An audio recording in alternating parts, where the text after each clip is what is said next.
Video को like करके आगे शेयर जरूर कर देना। तकरीबन 4.25 सदियां बीत गई कमोबेश। उस वक्त अल्लाह ने रसूलुल्लाह के जिस्म बेसाया का साए की शक्ल में शेख अब्दुल कादिर जिलानी को जलवागर फरमाया। और कितनी मुशाबहत है, इसलिए कि जिस्म की तरह साया नहीं होता, लेकिन साया जिस्म से जुदा भी नहीं होता, उसकी शान ही निराली होती है। जिस्म जिस कदर कद्दावर होगा, साया भी वैसे ही कद्दावर होगा। अगरचे साया साया होता है, साया जिस्म के बराबर नहीं होता। यही शान गौसे आदम की है कि सरकार गौसे पाक साये मुस्तफा बनकर 5वीं सदी में दुनिया में जलवगर हुए। और शान ये है कि जो चीजें बतौर मौजज़ा हम रसूलुल्लाह की जात में देखते हैं, हुजूर के सदक़े में वो चीजें आपको बतौर करामत सरकार गौसे आजम की जिंदगी में नजर आएगी। इसलिए कि उम्मत की वली की करामत नबी का दरअसल मौजज़े की बरकतें होती है, उस मौजज़े का तसद्दुक होता है। अब आइए, चूंकि वक्त में किल्लत है, बहुत लंबी तमहीद करने की बजाय बहुत इख्तिसार के साथ हुजूर की जिंदगी को देखें और साये रसूल शेख अब्दुल कादिर जिलानी गौसे पाक की जिंदगी को देखें। मिसाल के तौर पर अल्लाह के रसूल सल्लल्लाहु अलैहि वसल्लम अभी दुनिया में तशरीफ नहीं लाए, और हुजूर अलैहि की आमद से पहले हर नबी उनकी आमद के डंके बजाते रहे। आदम ने कहा वो आने वाले हैं, शीश ने कहा वो आने वाले हैं, नूह ने कहा वो आने वाले हैं, दाऊद ने कहा वो आने वाले हैं, अय्यूब ने कहा वो आने वाले हैं, जुल्किफ्ल ने कहा वो आने वाले हैं, मूसा ने कहा आने वाले हैं, ईसा ने कहा आने वाले हैं। उनकी आमद से पहले हर नबी उनकी आमद का डंका बजाता रहा। ये मुस्तफा जाने रहमत की शान है। और हुजूर के साया गौसे आजम की शान ये है कि गौस पाक के आने से पहले जितने पहले के औलिया थे वो सब गौसे आजम की अजमत का डंका बजाते रहे और कहते रहे एक ऐसा वली आएगा जो बगदाद के मिंबर पे बैठ के कहेगा मेरा ये कदम हर वली की गर्दन पर है। वो सरदार अंबिया है, ये सरदार औलिया है, साये मुस्तफा है गौसे आज़म। उसके बाद देखें इब्राहिम अलैहिस्सलाम के 2 बेटे हैं, मुशाबिहत देखें किस तरह शान है गौसे पाक की। इब्राहिम अलैहिस्सलाम के 2 बेटे हैं, मशहूर बेटे तो और भी हैं, लेकिन जो हम अंबिया के एतबार से तारीख में पढ़ते हैं, एक हजरत इस्माइल अलैहिस्सलाम बड़े बेटे, एक हजरत इसहाक अलैहिस्सलाम छोटे बेटे। तवज्जो फरमाएं, इब्राहिम अलैहिस्सलाम के बाद इस्माइल नबी हुए अलैहिस्सलाम, लेकिन बाद में औलाद इस्माइल में आप छान करके देखें हमें कोई मशहूर नबी नजर नहीं आता। इस्माइल अलैहिस्सलाम की पूरी नस्ल खामोश है, वहां पर नबूवत के चर्चे इस्माइल अलैहिस्सलाम के बाद नजर नहीं आते। खामोशी खामोशी खामोशी खामोशी खामोशी खामोशी खामोशी, और फिर वो नस्ल मुकम्मल खामोश है। और बेटे इसहाक है, इसहाक नबी, उनके बेटे याकूब नबी, उनके बेटे यूसुफ नबी, उनके बेटों में नबूवत चलती चलती चलती हत्ता के ईसा अलैहिस्सलाम तक सारे अंबिया हजरत इसहाक की औलाद में से है। इसीलिए उन तमाम अंबिया किराम को हजरत याकूब की निस्बत से अंबिया बनी इस्राइल कहते हैं। उधर नबूवत के डंके बज रहे थे, इधर बड़े बेटे की नस्ल खामोश थी। हत्ता के लोगों को यूं लगा कि नस्ल इस्माइल खत्म हो गई, नस्ल इस्माइल मिट गई, क्योंकि कोई चर्चे नजर नहीं आ रहे थे। मगर फिर ईसा तक सब बनी इस्राइल में आए और वहां कोई मशहूर नबी नजर नहीं आता। अल्लाहु अकबर। मगर फिर औलाद इस्माइल में एक ऐसा नबी आया जो नबियों का सरदार बनकर के आया, और एक ऐसा आ गया कि वो सारे चर्चों पर इनका चर्चा भारी हो गया। मेरे इमाम कहते सब चमक वाले उजलों में चमका किए, अंधे शीशों में चमका हमारा नबी। सारे अच्छों में अच्छा समझिए जिसे है उस अच्छे से अच्छा हमारा नबी। नबी सारे ऊंचों में ऊंचा, समझिए जिसे है उस ऊंचे से ऊंचा हमारा नबी, जिसने टुकड़े किए हैं कमर के वो है नूरे वहदत का टुकड़ा हमारा नबी। कौन देता है, देने को मुंह चाहिए, देने वाला है सच्चा हमारा नबी। एक आकर औलाद इस्माइल की लाज रख ली। एक ऐसा आया कि उधर सब की अजमत एक तरफ और इधर एक की अजमत एक तरफ। ये हुजूर की शान है।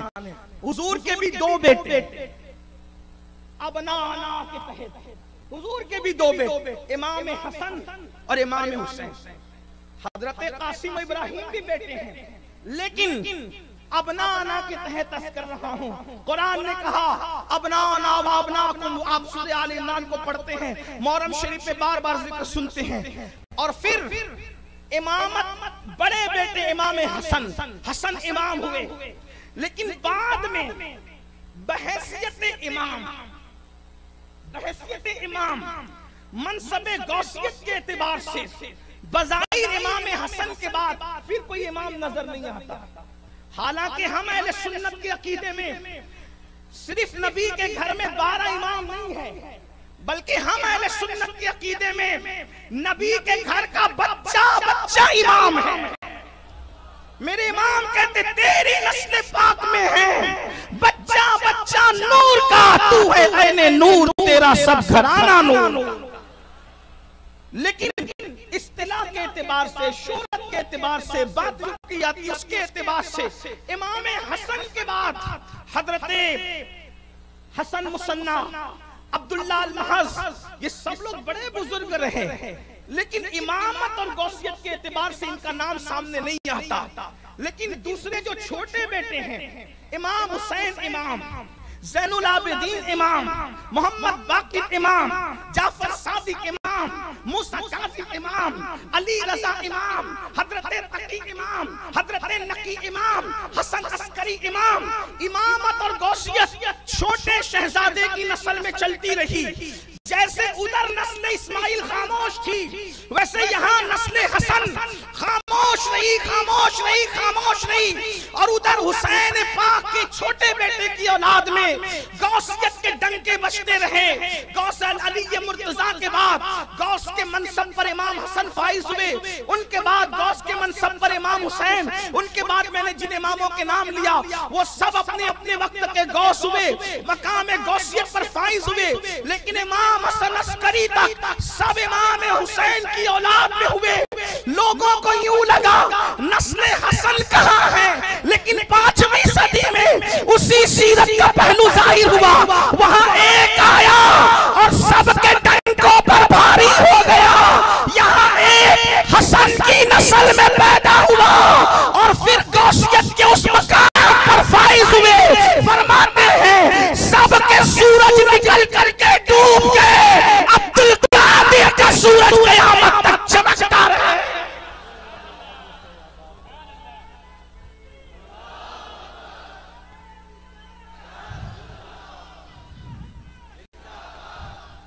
हालांकि इन सारे इमामों पर हम गौसे आजम को फजीलत नहीं दे रहे हैं, आप गलत फहमी का शिकार मत होना।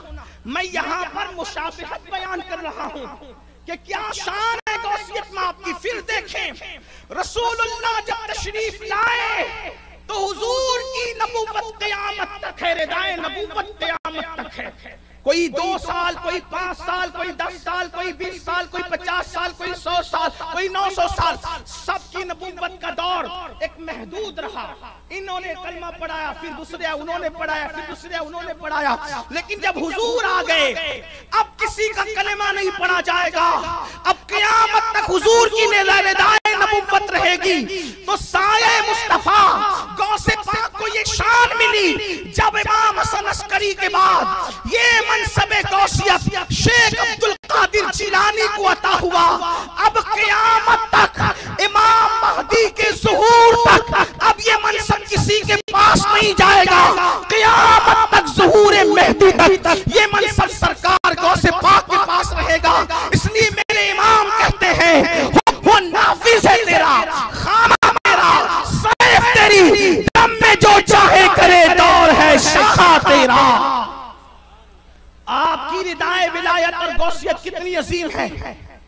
चौथी चीज, कोई नबी 10 मोजिज़े, 10 भी नहीं बल्कि ज्यादा से ज्यादा 9 मोजिज़े।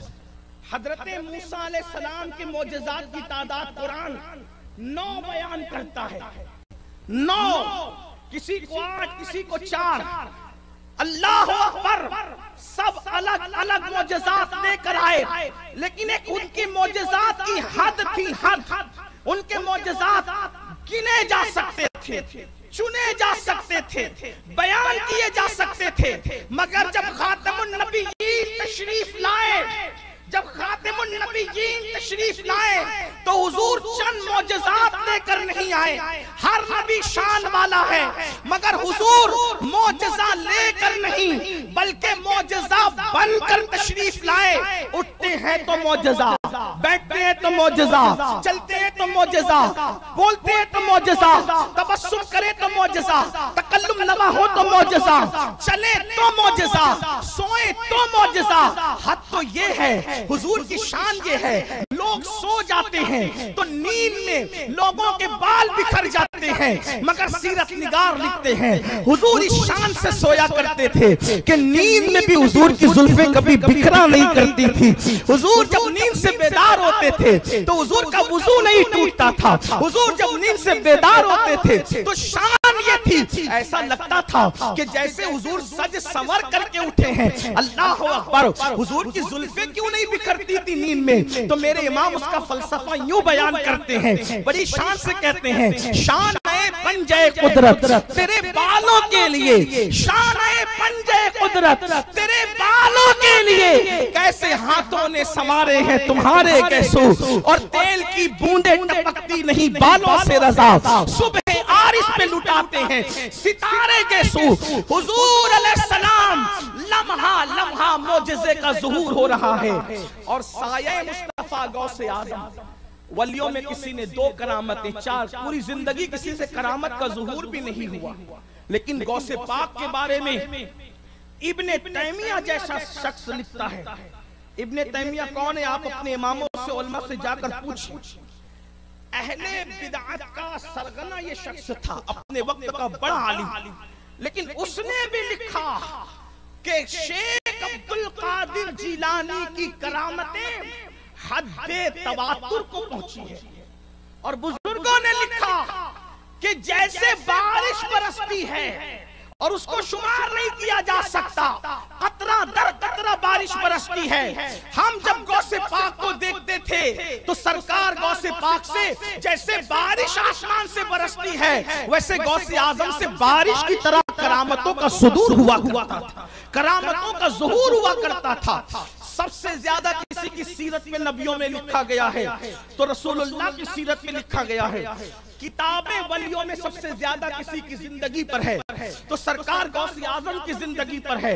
उसके बाद आप देखें सरकार अबद करार मुस्तफा जान रहमत आलमी इनकलाब के दाई बनकर तशरीफ लाए। तवज्जो करना, आलमी इनकलाब के दाई बनकर तशरीफ लाए। सरकार गौसे आजम ने अपने दौर में एक आलमी इनकलाब बर्पा फरमाया। सिर्फ मैं इशारे पढ़ रहा हूँ इसलिए कि 10:15 तक महफिल मुकम्मल होनी है। अल्लाह अकबर, अल्लाह के रसूल अलैहिस्सलाम का इनकलाब खत्म नहीं हुआ, बल्कि मुस्तफा जान रहमत सल्लल्लाहु अलैहि वसल्लम के इनकलाब के असरात अब भी हैं और क़यामत तक रहेंगे।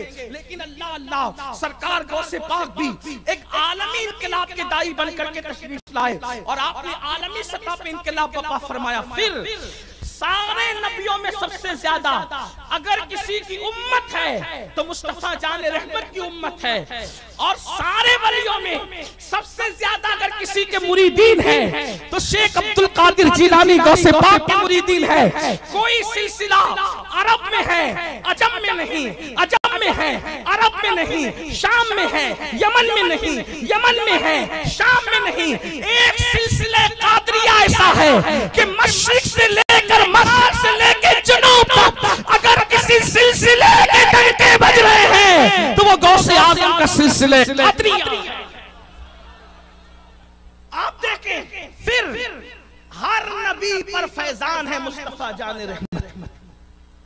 और साया मुस्तफा गौसे आजम, हर वली के सिलसिले में बरकत अगर किसी की है तो गौसे आजम की। मेरे इमाम कहते हैं चिश्ती, नक्शबंदी, सहरवर्दी, ये सलासिल क्या है, रफाई क्या है? कहते हैं मजरे चिश्त बुखारा वो इराको अजमेर। हर नबी पर फैजान नबूवत अगर किसी का बरस रहा है तो मोहम्मदुर रसूलुल्लाह। और साया मुस्तफा गौसे आजम की शान क्या है? हर सिलसिले में किसी का फैज है तो सरकार कादरियत का, कादरी होने की वजह से तासुब नहीं कर रहे, हकीकत है मजरे चिश्त बुखारा वो इराको अजमेर। कौन सी किश्त पे बरसा नहीं झाला तेरा, कौन सी किश्त पे बरसा नहीं झाला तेरा। यानी गौसे आजम के मुरीदीन पूरी कायनात में है। सबसे बड़ा सिलसिला गौसे आजम का है। बल्कि इमाम अहले सुन्नत सैयद आला हजरत फतावा रज़विया में लिखते हैं और ज़ुब्दतुल आसार में शेख मुहक्किक शेख अब्दुल हक मुहद्दिस दहलवी लिखते हैं कुछ लोगों को गौस पाक की शान हजम नहीं होती। जैसे रसूलुल्लाह की शान अहले बिदअत हजम नहीं कर पाते, वैसे गौस पाक की शान भी वो हजम नहीं करते। मेरे इमाम ने उस दौर में भी यही इनसे कहा था। कहते हैं या गौस पाक तू घटाए से किसी के न घटा है न घटे, जब बढ़ाए तुझे अल्लाह ताला तेरा। और फिर इन अहले बिदअत के बारे में क्या कहते हैं? अक्ल होती तो खुदा से न लड़ाई लेते, अक्ल होती तो खुदा से न लड़ाई लेते। ये घटाए उसे मंजूर बढ़ाना तेरा। ये अहले बिदअत घटा रहे हैं और अल्लाह बढ़ा रहा है। मुल्ला की चलेगी कि अल्लाह की चलेगी? किसकी चलेगी? मुल्ला घटाना चाहता है, अल्लाह बढ़ाना चाहता है। क्यों? वो रफाना लका जिक्रक रसूलुल्लाह के लिए है और वो रफाना लका जिक्रक का साया साये मुस्तफा गौसे आजम के लिए है। नबी के लिए वो रफाना लका जिक्रक फरमाया और गौसे आजम को उसका साया अता किया। वो फरमाते घटा ना सकोगे, क्यों? कि वो रफाना लका जिक्रक का है साया तुझ पर, जिक्र ऊंचा है तेरा, बोल है बाला तेरा। तो गौस पाक की शान लोगों को हजम नहीं होती, इसलिए मैं थोड़ा हवाला पढ़ रहा हूँ। हो सकता है कि फतावा रज़विया हजम ना हो, इसलिए साथ साथ ज़ुब्दतुल आसार भी पढ़ रहा हूँ। ये ज़ुब्दतुल आसार के मुसन्निफ तो सबके लिए, शेख मुहक्किक तो सबके लिए। अब क्या कहा गौस पाक ने, सुन ले। गौसे पाक फरमाते हैं इंसानों के भी पीर हैं। तवज्जो करना मेरे गौस की शान। क्या फरमाया? इंसानों के भी पीर हैं, जिन्नात के भी पीर हैं और फरिश्तों के भी पीर हैं। हाँ, कुछ लोग कहने लगे फरिश्तों में पीर कब से हो गए जनाब? हमने कहा हम नहीं जानते, गौस पाक ने कहा है और साहिब ज़ुब्दतुल आसार ने उसको लिखा है। तवज्जो फरमाएं, क्या कहते हैं गौस पाक? सुनो, फरमाते हैं इंसानों में भी पीर हैं, जिन्नात में भी पीर हैं और फरिश्तों में भी पीर हैं। और फरमाया मैं सबका पीर हूँ। सरकार गौस पाक फरमा रहे, फरमाते मैं सबका पीर हूँ। अल्लाह अकबर। और जब सरकार गौसे आजम शेख अब्दुल कादिर जिलानी ने ये फरमाया कदमी हाज़ी अला रक़बत कुल्ले वली जिल्लाह, मेरा ये कदम हर वली की गर्दन पर है। तो कुछ मेंढकियों को जुकाम हुआ और उन्होंने कहा नहीं, हमारे पीर की गर्दन पर गौस पाक का कदम नहीं। मैंने कहा अगर तेरे पीर जिंदा होते तो तुझे उठ बैठ कराते, कान पकड़ा कर। कुछ लोगों को ये लगता है हमारे पीर की गर्दन पे गौस पाक का। गौस पाक को सिलसिलों में तकसीम करना चाहते हो, गौसे पाक को खानों में तकसीम करना चाहते हो। रसूलुल्लाह को जिस तरीके से तकसीम नहीं किया जा सका न किया जा सकता है, वैसे साया मुस्तफा गौसे पाक को भी सिलसिलों की बुनियाद में तकसीम नहीं किया जा सकता। क्यों? क्योंकि वो हर सिलसिले के बुजुर्ग हैं, वो हर पीर के पीर है, वो पीराने पीर है। एक मर्तबा ऐसा ही हुआ, कुछ कादरी मुरीदीन ये कह रहे थे गौस पाक ने कहा कि मेरा कदम हर वाली की गर्दन पे। तो एक साहब जो दूसरे पीर साहब के मुरीद थे वो कहने लगे हमारे पीर की गर्दन पे तो आपके पीर गौस पाक का कदम नहीं है। तो वो होशियार था कादरी, उसने कहा अपने पीर से ही पूछ लो ना चल के। वो पीर साहब का नाम नहीं लूंगा, लेकिन वो वाकई पीर थे, बहुत बड़े पीर थे, वो वली भी थे। जब वहां पहुंचे तो कहा देखा आपके मुरीद लोग क्या कह रहे हैं? कहा क्या कह रहे हैं? कहा ये कहते हैं कि गौस पाक का कदम और वलियों की गर्दन पे होगा, हमारे पीर की गर्दन पर आपके गौस का कदम नहीं है। तो उन्होंने कहा असल में ये जालिम मुझे वली नहीं मानते, अगर वली मानते तो ऐसी बात न करते। तो कहा गौस पाक का कदम आम पब्लिक की गर्दन पर है कि वलियों की गर्दन पर है? कहा वलियों की गर्दन पर है। तो कहा ये मेरे मुरीद होकर जालिम वली नहीं मानते, क्योंकि जो वली होगा गौसे आजम का कदम उसके गर्दन पर जरूर होगा। असल ये कदम का इनकार नहीं कर रहे हैं, तवज्जो, ये कदम का इनकार नहीं कर रहे हैं, ये अपने पीर की विलायत का इनकार कर रहे हैं। कदम गौसे आजम के मुनकिरो, गौस पाक का बिगड़ता क्या इनकार से, लेकिन तुम्हारे पीर की रूह तड़पेगी अगर तुम उनका कदम न मानो। फिर कुछ लोगों ने ये कहा नहीं नहीं, जब उन्होंने कहा तो वो बेहोशी में थे और मदहोश थे और शुक्र में थे और जज्ब में थे। हमने कहा सुन लो, शेख मुहक्किक शेख अब्दुल हक मुहद्दिस दहलवी ज़ुब्दतुल आसार में लिखते हैं जज्ब और शुक्र और मदहोशी की बात नहीं, बेहोशी में कही हुई बात बीवी नहीं मानती, बेहोशी में कही हुई बात पूरी दुनिया के वली कैसे मान सकते हैं? अल्लाह अकबर। शेख अब्दुल हक मुहद्दिस दहलवी, ये अब्दुल हक मुहद्दिस दहलवी कौन है पता है? अब्दुल हक मुहद्दिस दहलवी उस मुहद्दिस का नाम है जो बेक वक्त तो सूफी भी है, मुफस्सिर भी है, मुहद्दिस भी है, मुअर्रिख भी है, सीरत निगार भी है और अपने वक्त का वो मुहक्किक है जिसे दुनिया मुहक्किक ही नहीं। वीडियो अगर अच्छा लगा हो तो लाइक करके आगे शेयर ज़रूर कर देना। अल्लाह रब्बुल इज़्ज़त इसका सिला, इसका सवाब आपको ज़रूर अता फ़रमाएगा। और अपने दोस्तों से इस चैनल को ज़रूर सब्सक्राइब कराइएगा ताकि वो लोग भी जो है दीनी मालूमात हासिल कर सकें। अल्लाह हाफिज़। अस्सलामु अलैकुम व रहमतुल्लाहि तआला व बरकातुहू।